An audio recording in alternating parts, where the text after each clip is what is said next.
69. The Old Country Church. Much earlier in this century, Edwin Ford Piper wrote a moving poem about the old-time country church of the earlier settlers of the West. The people came in wagons, trailed by dust, and the men tie sweating teams to the much-gnawed hitching post. The church is simple and bare, and wild sunflowers alone surrounded the building. The landscape wavers in the shimmering heat. Piper didn't idealize the old church, nor its tired and drowsy people, nor the boys itching to get out and run a while. It's a little church the settlers come for miles.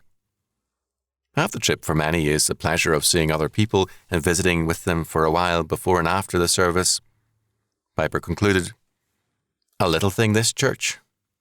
Remove its roots, Ossa upon Pelion would not fill the pit." In other words, mountain upon mountain would not fill the void left by the country church.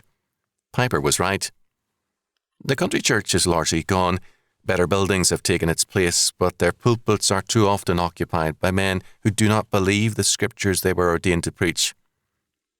Federal and state appropriations, millions for educational projects, better farmhouses, good farm equipment, these things and much more have made the countryside an easier place to live, and they have advanced farm productivity, but they have not been able to supply the faith and character which the old country church gave.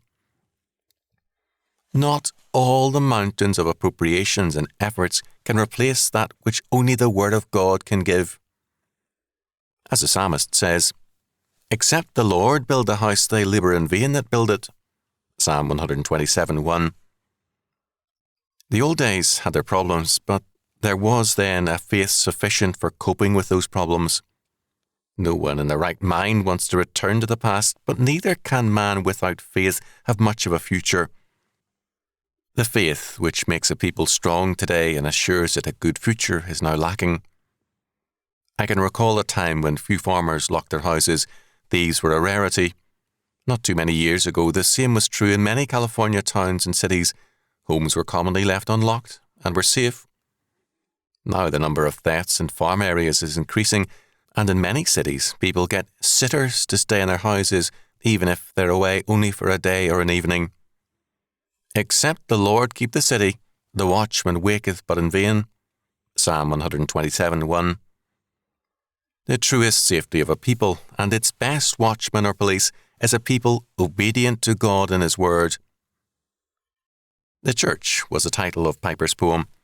The Lord said of His church, not our piles of lumber and stone, that "the gates of hell shall not prevail against it." Matthew 16:18. The Berkeley version rightly translates "prevail" as "hold out."